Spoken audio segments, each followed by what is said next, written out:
Relatos del lado oscuro.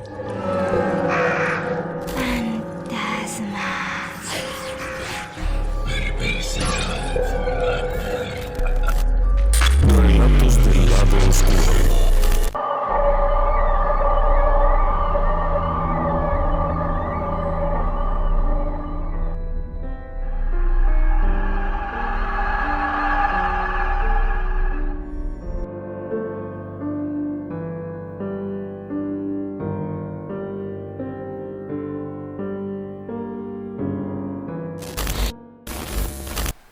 En México se celebra el Día de los Muertos.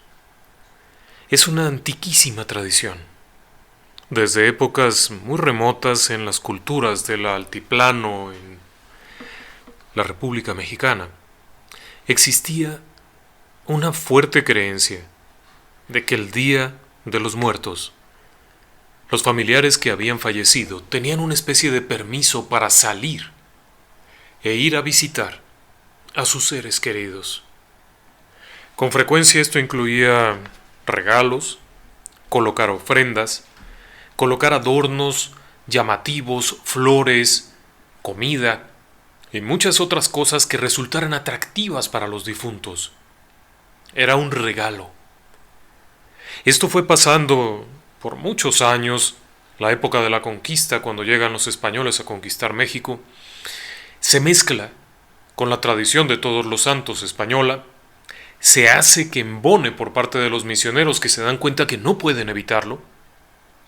De hecho, y esa es una parte interesante del asunto, los primeros monjes que llegan a México intentan quitar esta tradición de la gente natural de México, pero no lo logran. Aún a escondidas, aún yéndose hacia las afueras, a los montes, seguían con su tradición. Entonces, ¿qué hicieron los frailes? Bueno, sumaron todo aquello y lo convirtieron en una fiesta católica, con un fuerte componente ancestral. Y es ahí en donde se han tejido todo tipo de leyendas. Algunas de las leyendas son leyendas muy tradicionales. Otras son historias que cuentan las personas mucho tiempo después, muy recientemente, acerca de fenómenos paranormales que pudieran estar ocurriendo alrededor de la fiesta de los muertos. Eso hace que sea todavía más interesante. ¿Qué le parece si comenzamos con una antigua leyenda? Es una leyenda de aquí de Puebla. Cuenta la leyenda que cada año una familia ponía la ofrenda de muertos, con todo lo que debe de llevar. Pero siempre había un hijo que decía que eso eran leyendas, mitos, fantasías, que era un desperdicio, la comida, las cosas, gastar en flores, gastar en adornos que no servían para nada. Cuando murieron los abuelos y los padres, este hombre seguía diciendo que aquello era una pérdida de tiempo, que no valía la pena gastar el dinero en eso, que mejor prepararan la comida y se la comieran ellos. Y así logró convencer también a su esposa, a la que le tenía prohibido poner ofrenda de muertos. Contaba la leyenda que el mero día de los fieles difuntos, este tipo, como si nada, agarró rumbo al monte. Se puso a trabajar muy fuerte, como si no fuera un día importante y no hubiera nada que decir. Según contaba la leyenda, cerca del mediodía, con luz, comenzó a escuchar voces que se acercaban a él. Pensando que vendrían a buscarlo del pueblo para algún asunto, o simplemente que habría gente caminando cerca, dejó lo que estaba haciendo y se acercó a la orilla del campo para ver quiénes venían. Las voces seguían acercándose. Este hombre, con su pala o su herramienta parado a la orilla de su campo viendo quién va y quién viene, está oyendo cómo las personas vienen acercándose. Escucha las voces, escucha la plática, pero no los puede ver. Sigue oyéndolos cada vez más cerca, hasta el punto en el cual está escuchando cómo hablan justo a su lado. Contaba la leyenda que los escuchó tan cerca, como si usted o yo estuviéramos sentados ahora mismo juntos y estuviéramos hablando. Muy nervioso el hombre comienza a gritar: «¡Salgan ya! ¿Dónde están? ¿Quiénes son?». Pero las voces no hacen acto de presencia, sino que le hablan directamente. Una voz masculina, vieja, gastada, triste. Le pregunta si no lo reconoce. El campesino no sabe de dónde proviene aquella voz. Está nervioso, inquieto. Cuando escucha una segunda voz, es una voz de mujer. Es una voz un tanto más dulce, pero también se escucha cansada, triste. «No me reconoces, hijo». Según contaba la leyenda, aquella voz le reclama que no lo pueda reconocer, que no reconozca a sus propios padres. Nervioso, comienza a decir que está soñando. Se dice para sí mismo: «¡Qué sueño tan feo! Estoy teniendo problemas, el sol ya me hizo daño, ya me voy para mi casa». Pero en el momento en el que hace esto e intenta salir del campo, siente claramente una mano que lo detiene y le vuelve a decir: «Hijo, ¿por qué no nos cuidas? ¿Por qué no nos quieres? ¿Por qué no nos pones una ofrenda aunque sea sencilla?». Según cuenta la leyenda, aquellas voces comienzan a volverse muy reales enfrente de él y se da cuenta que son sus padres. Pero además, justo atrás de los padres vienen los viejos tíos. El hermano que murió en un accidente, la hermana que había muerto al dar a luz, unos abuelos de los que casi no se acordaba, pero todos están ahí, mirándolo, con aquellos rostros tristes, grises, opacos. Se da cuenta que están todos ahí y nerviosamente pide disculpas y les dice que le permitan, que les ponga la ofrenda en ese momento, que va a ir a su casa corriendo para que su mujer les prepare cosas buenas, que regresen. Pero la madre le comenta: «No puedo, hijo, se acabó. Yo ya me tengo que ir y todos ellos ya se van. Se nos acabó el tiempo de estar contigo, pero si quieres, prepara todo y llévalo a la iglesia mañana, como a esta hora. Como a esta hora lleva todo para allá, ahí a la capilla.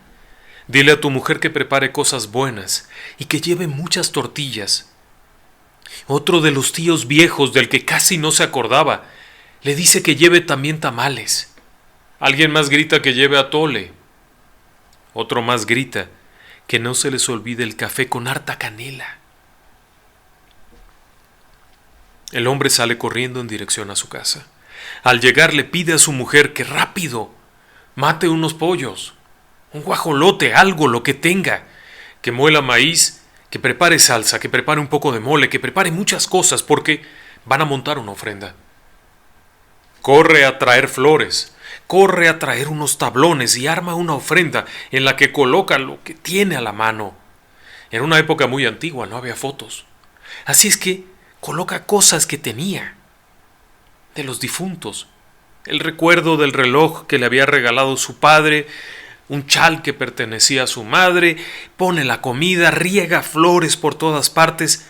Una persona que iba cruzando por ahí le dice: «Ya no lo hagas, no lo hagas, ya se fueron, no pongas flores, porque ya se fueron». Aquel hombre no hace caso y sigue en esta febril actividad hasta que entra la noche y muy tarde termina de armar todo.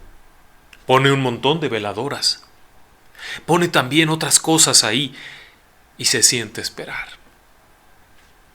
Cuenta la leyenda que va pasando el tiempo y ya en la madrugada la mujer se levanta a ver por qué no viene a acostarse. Es tarde y hace frío. Va a donde han puesto la ofrenda y ahí está el hombre, sentado en el piso. La mujer se acerca y lo toca. Le dice: «Ya despiértate, vente a acostar, hace frío». Pero el hombre no responde. La mujer lo sacude más fuerte, pero el hombre no responde. Entonces trata de moverlo, de tocarle la cara, y en ese momento se da cuenta que el hombre está totalmente frío, rígido, está muerto.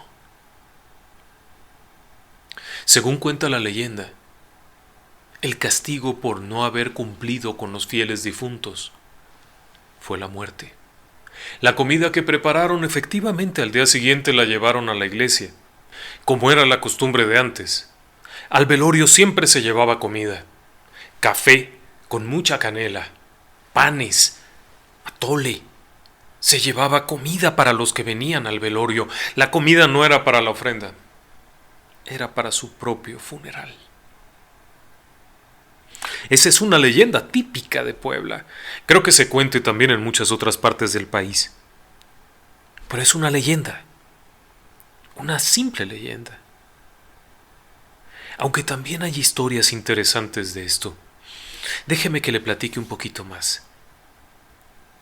Hace años nos platicaron un relato de Día de Muertos. Y es un relato de aquí de Puebla. Una señora tuvo la amabilidad de platicarnos esto, la señora Margarita Esqueda. Ella contaba una experiencia que vivió en los años 70, 1972 para ser preciso. Nos contaba toda la historia de su familia. Era una familia que había llegado a México en los años 20 procedente de España. El abuelo era un hombre asturiano de nombre raro, con un apellido raro. La mamá, o la esposa del abuelo, pues, era una mujer siempre vestida de negro, severa de mirada, arrugada, con el pelo blanco. Doña Margarita jamás recordó haberle visto una sonrisa. Siempre decía que México era un lugar malo, y siempre soñaba con volver a España, pero nunca pudo. Murió aquí. Era la abuela Encarnación. El caso es que tienen varios hijos aquí en México, nacen aquí en México todos, y Margarita era hija de una de esas hijas. Nacen en Puebla. Siendo gente de mucho trabajo, habían hecho dinero, tenían propiedades, de tal manera que la madre de Margarita sigue las costumbres poblanas y ponía una ofrenda preciosa. Aprendió a poner la ofrenda a la antigua. No estas payasadas de que los 7 niveles ni nada de eso. Simplemente una ofrenda bonita, con comida, con cosas que les gustaran. Decía que a la abuela Encarnación había que tenerle mucho respeto porque siempre tenía algo malo la comida. Así es que mejor le mandaban a hacer un guiso asturiano en un restaurante que conocían. Nadie más se lo comía. También preparaban cosas para el abuelo, cosas para el tío que había muerto joven. Todo esto y lo ponían ahí.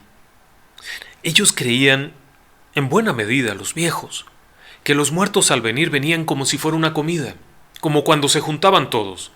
Los hijos que se habían ido a México llegaban a la visita, los que estaban en el puerto venían, se sentaban todos en aquella mesota, gritaban, manoteaban, se reían, comían, se tomaban unas botellas de vino, los niños corrían por todas partes. Así es que esa era la idea que tenían en esa casa. Era una casa de las de antes, muy grande, y una parte de la sala era donde estaba la ofrenda, que nunca altar. Eso sí lo aclaraban, no era el altar de muertos, altar nomás a Dios.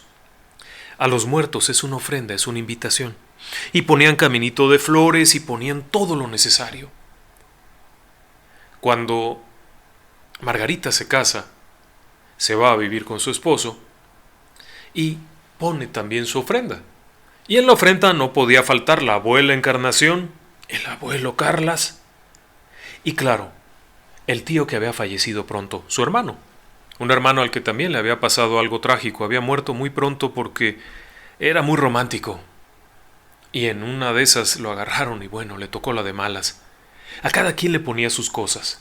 Al tío romántico siempre le ponía una botellita de vino.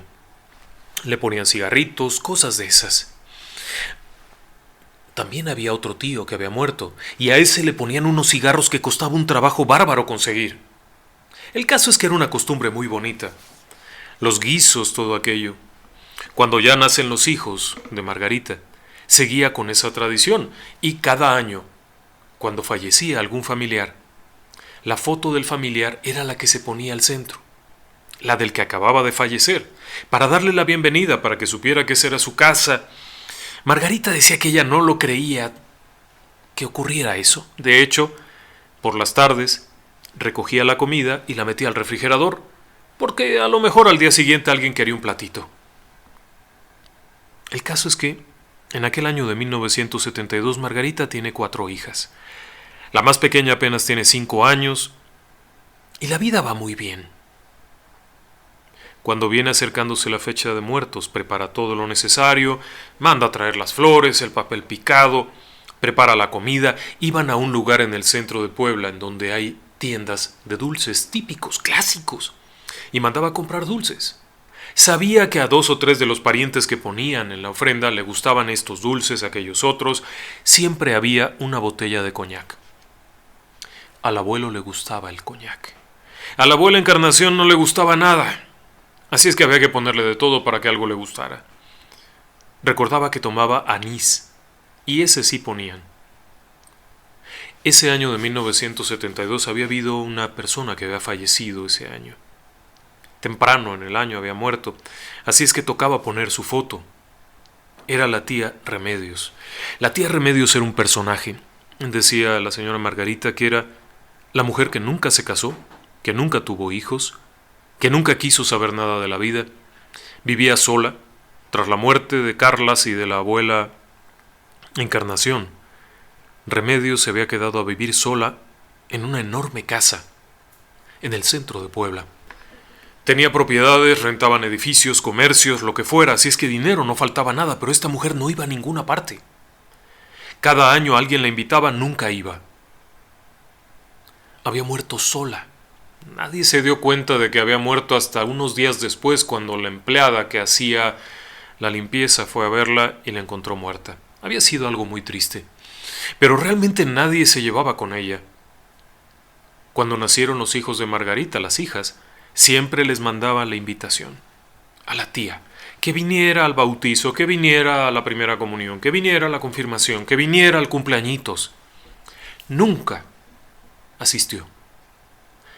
Nunca mandaba regalo, nunca mandaba nada. Conoció por unas fotos a las 3 primeras hijas, pero a la más pequeña, a Gaby, que hoy en día debe de tener, no sé, 50 y tantos años, no la conoció, nunca la vio, ya casi no salía de su casa. Ese año, por respeto, por consideración, fueron y pusieron la foto de Remedios justo al centro de la ofrenda. Sabían que a Remedios le gustaba un cierto tipo de dulce, sabían que le gustaba un cierto tipo de comida, así es que bueno, fueron y pusieron ahí todo aquello. Todo muy lindo, y se prepararon. Margarita ponía todo desde el día 28, siguiendo la más plena tradición. El día 28 todo estaba puesto porque empezaban a llegar los difuntos. El día 2 al mediodía había que retirar todo porque ya se tenían que ir los difuntos. En la noche del día 28 llegaron varios parientes, primos, tíos, sobrinos, un gentío llegó ahí. La más pequeña Gaby estaba encantada con todo esto. El año anterior realmente no se había percatado mucho de lo que era, pero este año ya con 5 años era toda una damita y estaba parada recibiendo visitas, viendo los asuntos de la ofrenda, viendo las velas, viendo los dulces que había por todas partes, encantada de la vida. Cuando empiezan a irse los parientes, la pequeña viene con la mamá y le dice que ha estado muy contenta, que le ha dado mucho gusto, que ha conocido a parientes que no conocía y que ha estado platicando con la tía viejita. Ah, sí, viste a tu tía viejita. ¿A cuál de ellas? Pues a la tía viejita. Ha estado conmigo platicando y estábamos muy contentas. Creo que le caigo bien porque hasta se rió. Realmente a Margarita le da lo mismo. Habían venido muchas personas, así es que alguna de tantas parientas. Se ponen a cenar, termina la cena. Es temprano, así es que dejan que los niños jueguen otro ratito. Cuando se da cuenta Margarita, la pequeña Gaby está en la sala, enfrente de la ofrenda, bailando. La pequeña tomaba clases de ballet en una academia para niñitos y está paradita enfrente de la ofrenda haciendo pasitos de ballet, haciendo monadas, ¿eh? Además está en su pijamita de florecitas. Es una chiquilla, flaquita, chiquita, con su pijamita, monísima, con su pelito en un chonguito, haciendo pasitos de ballet enfrente de la ofrenda. La mamá está encantada viéndola. Cuando se acerca y le pregunta: «Qué bonito bailas. ¿Qué estás bailando?». Le dice: No, estoy enseñándole a la tía viejita cómo bailo». «Ah, a la tía viejita. ¿Cuál tía viejita, oye?». «A la tía viejita». La niña se ríe y le dice: «Mamá, tú la conoces. Está enfrente. Por eso estoy bailando para ella». La mamá voltea y dice: «Ah, la tía Remedios». Y la niña se ríe y le dice: «Pues sí, ella». «Ay, mira, qué bueno. Sigue bailando». Ya se va la mamá. Decía Margarita que ella lo único que jamás pensó es que la niña estuviera diciendo que estaba viendo un fantasma. Ella lo que se imaginó es que la niña, al ver la fotografía, que era una fotografía grande de la tía Remedios, pues estaba bailando para la nueva fotografía. En un cierto momento de la noche ya llevan a la pequeña a acostar. La casa era de esas casas de antes, muy grande, pero las habitaciones estaban seguidas una tras otra. Entonces, para llegar a la habitación del fondo en donde estaban los niños, había que cruzar por todas las demás habitaciones. Por la noche, cuando ya las pequeñas están acostadas durmiendo, Margarita hace lo de siempre. Va, apaga todas las veladoras. No era un asunto religioso, simplemente era apagar las veladoras por el riesgo de que se quedaran prendidas. Recoge algunos platones que mete al refrigerador y va a su habitación. Está sentada a la orilla de la cama cuando escucha la vocecita de Gaby, de la chiquita de 5 años, platicando. Se endereza y le dice: «Gaby, ya a dormir». Pero la niña sigue platicando, así es que se levanta de donde está y camina atravesando para llegar a la habitación donde está Gaby. Cuando cruza la puerta está todo en oscuras. De pronto siente un escalofrío muy raro, porque alcanza a ver a la chiquita Dani sentadita en su cama.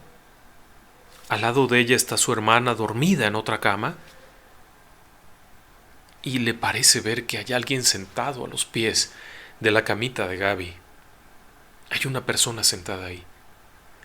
Es tal su impresión en ese momento que toma el encendedor de la luz y enciende el foco, un foco que estaba allá arriba.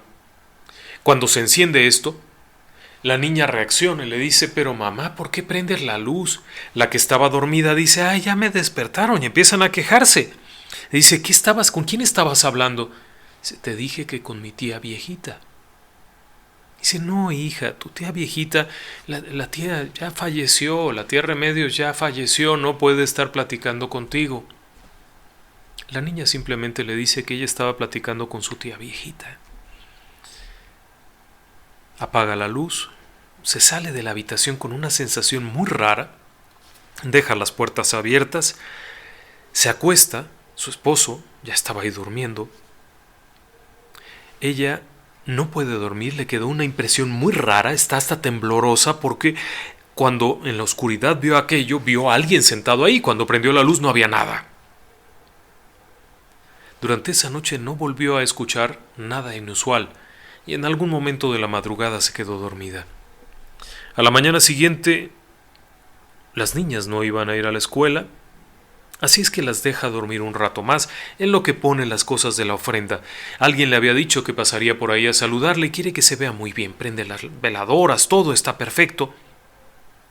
Va a despertar a las niñas que están con las cortinas cerradas durmiendo, y cuando cruza la puerta, otra vez tiene esa sensación espantosa, esa impresión de que hay alguien ahí, porque al llegar, esta vez percibe que hay alguien parado a un lado de las cortinas, dentro de la habitación donde duerme Dani, la más pequeña. No puede evitar gritar. Grita, y esto hace que venga corriendo su esposo, que pregunta qué ocurre. Prenden la luz, abren las cortinas, no hay nada. Durante todo aquel día 29 las cosas fueron muy raras. Dani iba constantemente a la ofrenda y platicaba. Y hacía pasitos de baile. Cuando alguien venía, inmediatamente les platicaba de la tía que había conocido, que estaba muy contenta. Por la noche, cuando se sientan a cenar, la mamá, esta señora Margarita, le pregunta a la niña qué es todo esto. Ya está nerviosa porque ella ha visto esta silueta junto a la cortina, ha visto esta silueta sentada en la cama, la niña está haciendo cosas raras y la chiquita simplemente le dice que su tía tiene mucho gusto de haberla conocido, que está muy contenta y que platica mucho. Le está contando también de su abuelo. Y ella le dice, pero si tu abuelo todavía vive. Dice, no. Del abuelo viejo. Tú nunca me platicas de él. Pero mi mamá ya me platicó. Y así comienzan las cosas a hacerse más raras. Todavía, cada vez, la mamá le pregunta algo, la niña responde. Se pone muy inusual aquello. Cuando se van a dormir, la mamá decide quedarse un rato allá en la habitación con las niñas. Se jala un silloncito y se sienta. Está muy cansada, la noche anterior prácticamente no durmió nada, ha habido muchas visitas ese día, al día siguiente van a ir al cementerio a arreglar las tumbas. Está ahí sentada, pestañeando, cuando de pronto siente otra vez esta sensación de no estar sola. Abre los ojos y vuelve a percibir muy cerca de ella una silueta parada ahí. Es tal la impresión que sale corriendo gritando como loca, despierta a su esposo, despierta a las otras hijas, la hija mayor en ese momento tendría unos 11 años, viene corriendo toda preocupada, la nana, que era una señora que hacía las tareas domésticas y que además ayudaba con los niños, viene corriendo de donde está, todo el mundo está ahí, ella está gritando desconsolada. Cuando viene, Gaby, la niñita, le dice, pero ¿por qué te espantas? Lo único que te quiere decir la tía Remedios es que está triste de no haber venido antes. Pero deja de decir eso, la señora Margarita está toda nerviosa. Le dice, no estés diciendo eso. Aquí no hay ninguna tía Remedios, ¿no? Sí, ¿cómo no? Está junto a ti, la estoy viendo. Es un momento muy tenso, decía ella, que sí sintió ese frío espantoso en la mitad del cuerpo. Y la niña le decía, es que no quiere asustarte, solo quiere que te diga, que te agradece que la hayas considerado y que te agradece que la hayas invitado y que le da mucha tristeza no haber aceptado antes. La niña no hablaba en esas palabras, no usaba esas palabras tan elaboradas. Todos se van a dormir a una sola habitación, donde el esposo, el señor Germán, estuvo ahí también despierto, la nana ya no se quiso ir a su habitación, todo mundo se fue a dormir ahí, todos acomodados. Al amanecer, don Germán le decía que mejor quitara la ofrenda y que dejaran de cosas, porque eso parecía que estaba sugestionando a la niña. Pero no lo quiso hacer.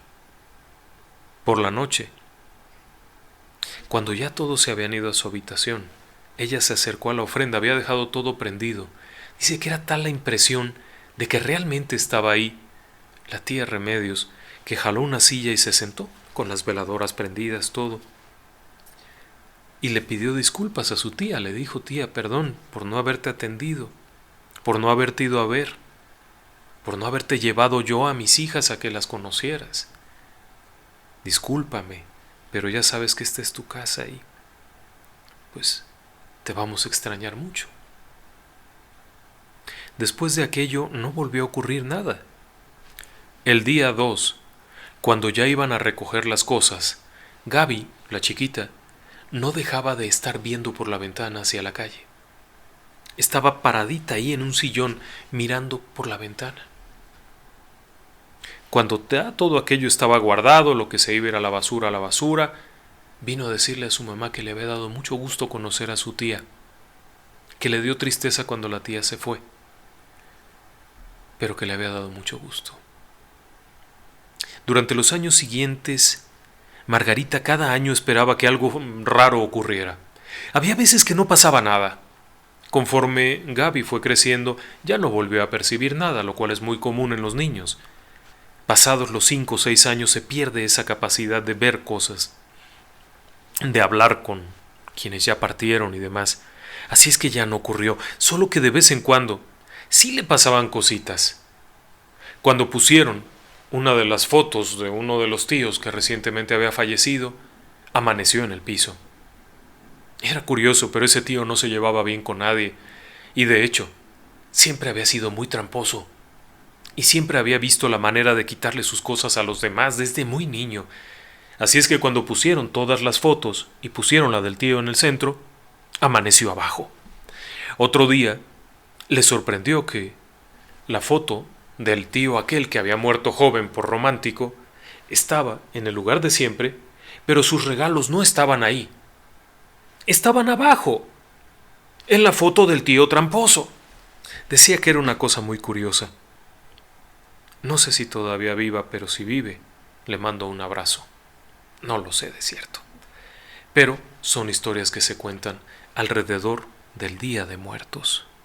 Y si usted tiene tiempo y tiene ganas de escuchar otra historia, quédese con nosotros y vamos a contar otra historia. Las historias de panteones en días de muertos también son muy buenas.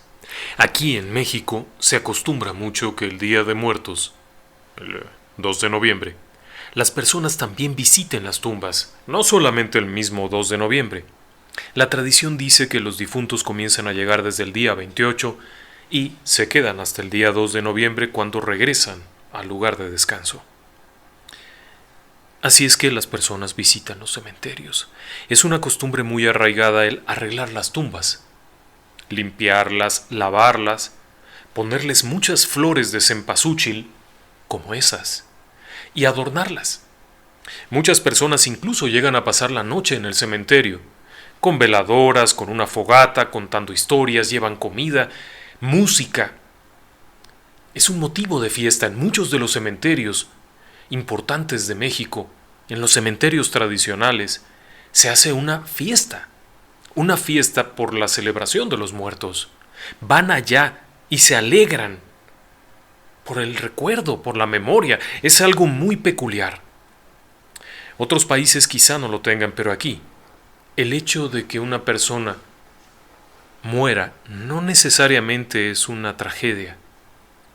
Se puede tomar incluso como una fiesta. Se hace un velorio con banda, con comida, con música de todo tipo, y el Día de Muertos se repite esto. En los panteones, en muchos de ellos, la gente que ahí trabaja acostumbra a acercarse a las personas en estos días para pedir una ayuda. Es decir, son panteoneros, es gente que se dedica a enterrar cuerpos, a hacer criptas, a hacer pequeños mausoleos, lo que sea, pero en estas fechas se acercan con las personas que visitan las tumbas a quienes les piden una cooperación a cambio de mantener limpia y deshierbada la tumba. Así las personas hacen un trato de caballeros: te pago por adelantado un año y durante todo el año quiero la tumba de mi difunto limpia, con su agüita en los floreros para que cuando venga yo solo le ponga las flores. Y lo curioso es que suelen cumplir su compromiso, y es habitual que, si uno visita un panteón, la tumba del ser querido está limpia, deshierbada y en buenas condiciones. Cuento una historia muy interesante de esto. En la Ciudad de México, en el Panteón Francés, no es común que ocurra. Es un panteón muy elegante, en donde hay personas extranjeras, personas acaudaladas, personas de origen judío, personas de origen francés, como lo dice el nombre del cementerio, españoles, norteamericanos, ingleses. Es un cementerio elegante. Así es que no es muy frecuente que en el Día de los Muertos visiten las tumbas. De hecho, no es muy común que adornen las tumbas en ese cementerio en particular, pero cuando visitan las tumbas, los sepultureros suelen acercarse y hacer el trato para la limpieza. Contaba uno de estos sepultureros hace unos años una historia interesante. Él decía que frecuentemente veían a un señor ya muy mayor, muy elegante, muy bien presentado, su trajecito, Y siempre iba a la misma tumba y estaba ahí parado un rato, terminaba de estar ahí parado un rato y se iba. No veían muy bien cómo llegaba, pero eso no era un tema de preocupación porque desde donde ellos estaban solamente veían de pronto al señor aquel parado con su bastón, sus lentes, el pelo muy bien acomodado, su traje negro muy elegante, ahí paradito. Conforme iban pasando los días y se acercaban los días de muertos, estos sepultureros solían acercarse para pedir la cooperación. Así es que ven al hombre aquel y se acercan. Uno de los sepultureros le dice: patrón, venimos a ver con usted lo de la cooperación para que le tengamos limpiecita la tumba de su señor, de su ser querido, y que le pongamos su agüita y que siempre esté lista.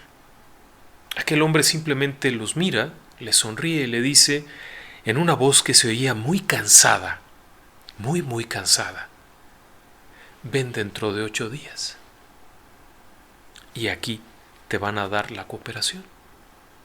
¿Cómo no, patrón? Con mucho gusto. Bueno, se van a lo suyo, pasan los días. A los 8 días era precisamente los días de muertos, era por esos días, 28, 29 de octubre, acercándose al 30, cuando empieza a llegar la gente. Bueno, los sepultureros toman nota de todo, ¿no? Y van a visitar la tumba aquella. Cuando llegan allá, están unas personas muy amables que están acomodando la tumba. Era una tumba fina, era una tumba con una cubierta de granito muy bonita, una tumba elegante, y las personas que estaban ahí eran personas muy elegantes también. Así es que se acerca el sepulturero y les dice: oigan, patrones, buenos días, miren, yo soy la persona que se encarga de mantener en orden este pasillo, mi trabajo es limpiar las tumbas. Les pido una cooperación, como ustedes saben ganamos muy poquito y la cooperación que ustedes nos ayuden es para que les tengamos limpias las tumbas de sus seres queridos y demás. Hablamos con el Señor el viernes pasado y nos dijo que viniéramos hoy, pero no lo vemos, pero bueno, nosotros nos hacemos cargo. La mujer que estaba ahí era una mujer, como le digo, muy elegante, y le dice que sí, que con mucho gusto, que desean ese servicio, que tengan muy limpia la tumba de su papá. El sepulturero no presta mucha atención a ese detalle porque le dice: bueno, está bien, normalmente pedimos que nos den 20 pesos. Era en los años 70, así es que 20 pesos era un dineral. Sí, cómo no, ahorita se los vamos a dar, nada más dígame con quién hablaron. Dice: pues con un señor ya grande que viene seguido. Un señor ya grande que viene seguido. Se voltea a ver a la otra persona que viene con ella y le dice: pues, ¿quién será? Dice: es un señor ya grande, de bastón, con lentes, muy arreglado, siempre viene muy bien presentado, muy limpio. Aquella mujer se le queda viendo y le dice: ¿lo ha visto usted? ¿Ha hablado con él? Sí, hemos platicado con él, ha venido muchas veces, lo hemos visto. Se quedan callados aquellos dos y se miran uno a otro. Dice: bueno, a ver, aquí está lo que le ofrecimos, aquí está el dinero, tenga usted. Si ve otra vez a esta persona, le podría decir que le mandamos muchos saludos. La mujer se pone muy nerviosa y empieza a llorar. El sepulturero se pone nervioso también porque pues no sabe qué fue lo que dijo, ¿no?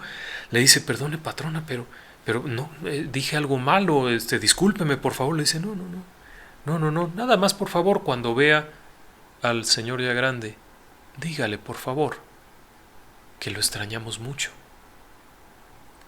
¿Quiere que le diga alguna otra cosa, que le dé un teléfono para que se reporte con usted? No, nada más dígale eso. El hombre que venía con la mujer, que probablemente era un pariente también, se acerca y le dice: tenga, aquí hay otros 20 pesos más, por favor, tenga esta tumba impecable siempre y no olvide lo que le pedimos, decirle al Señor que lo extrañamos mucho. Bueno, pues el sepulturero, feliz de la vida, contaba en aquel artículo que tuve oportunidad de leer, yo no lo conocí en persona, fue un artículo que leí hace muchos años, contaba que pasaron los días, ya después del Día de Muertos, pues ya no iba tanta gente, pero un buen día aparece el señor aquel, el señor ya grande, y está paradito enfrente de la tumba. Viene el sepulturero muy contento y le dice: mire cómo está de limpio, vinieron sus familiares, y nos dejaron pagado para tenerlo limpio y lo tenemos muy limpio, ve usted, ya le pusimos aquí todo muy barridito y le pusimos el otro de unas florecitas, pero pues ya pasaron a esta tumbita. La señora que vino, la ceñito que vino, nos pidió que le diéramos un recado cuando lo viéramos, patrón. Disculpe usted, pero nos dijo que le dijéramos que lo extrañan mucho. Había usted de darles una vueltecita. Se veían tristes, viera. Se ve que sí lo extrañan mucho. Decía este hombre que él trató de convencer al anciano aquel de que fuera a visitar a sus parientes. Inocentemente, pues, le repitió a aquel hombre que fuera a verlos, que por qué no les hablaba por teléfono, que si quería la próxima vez que vinieran esas personas, les podía dar un teléfono, que le dejara el teléfono y que él, cuando vinieran esas personas, sus parientes y eso, les daría el teléfono, pero mejor que fuera a buscarlos. Se veían muy tristes. Decía este sepulturero que aquel hombre tan mayor se rió mucho y le decía: eres una buena persona. Me sorprende que haya personas tan buenas y tan inocentes como tú. Pero no puedo ir a verlos. Son mis hijos y esta es mi tumba. En ese momento este hombre empieza a notar algo muy raro, porque la imagen de aquel hombre, del anciano, se le empieza a volver pálida. Decía que se hizo pálida, transparente, rara, y lo único que alcanzó a escuchar fue que le decía: gracias por el mensaje. Y se le fue. Este hombre decía que él en ese momento no se espantó tanto porque era una persona grata, no era un espanto era una persona agradable, muy arregladito. Se quedó ahí pasmado cuando llegó uno de sus compadres y le dijo: ¿qué traes? Parece que viste un muerto. Y dice: pues es que creo que lo acabo de ver. Total, se fueron de ahí, llegaron a la bodega donde guardaban las palas y todo. Aquel compadre sacó la botella de aguardiente, porque siempre hay aguardiente en un cementerio por los olores y todo eso. Cuando están sacando algún cuerpo o algo, tienen que echar trago. Y se pusieron a tomar, porque de otra forma este hombre se hubiera enfermado. O sea que nunca más volvió a ver al viejo. Sí veía a los parientes que venían y siempre se acercaba a limpiarles, a tenerlo todo muy limpio, muy ordenado. Siempre que venían, sin importar que hubieran venido hacía 3 meses, volvían a darle su cooperación. Eran personas muy amables. Este hombre narraba en aquel artículo de prensa de hace muchos años que fue la única vez que vio algo en un cementerio, que no sintió miedo, simplemente se sorprendió mucho. Decía que él ya creía en esas cosas. A partir de eso él creyó en eso. Creyó que sí existía algo más. Por ello, es que en México, en pleno siglo XXI, en medio de una pandemia terrible, en medio de todo esto, todavía seguimos celebrando el Día de Muertos. Y seguimos celebrándolo con dulces, con flores, con recuerdos, con comida, como si fueran a venir aquellos que se nos fueron y pudiéramos en algún momento compartir una calaverita de dulce, de chocolate, de alguna cosa de esas. Para quienes nos escuchan y nos acompañan en el extranjero, México es un país lleno de folclore y de historias sobrenaturales. Y para los mexicanos que están en el extranjero y que nos acompañan esta noche, no olviden de dónde vienen. No olviden quiénes son. Vienen de esta patria. Y esta patria los recuerda, aún después de la muerte. Buenas noches y que descansen en paz.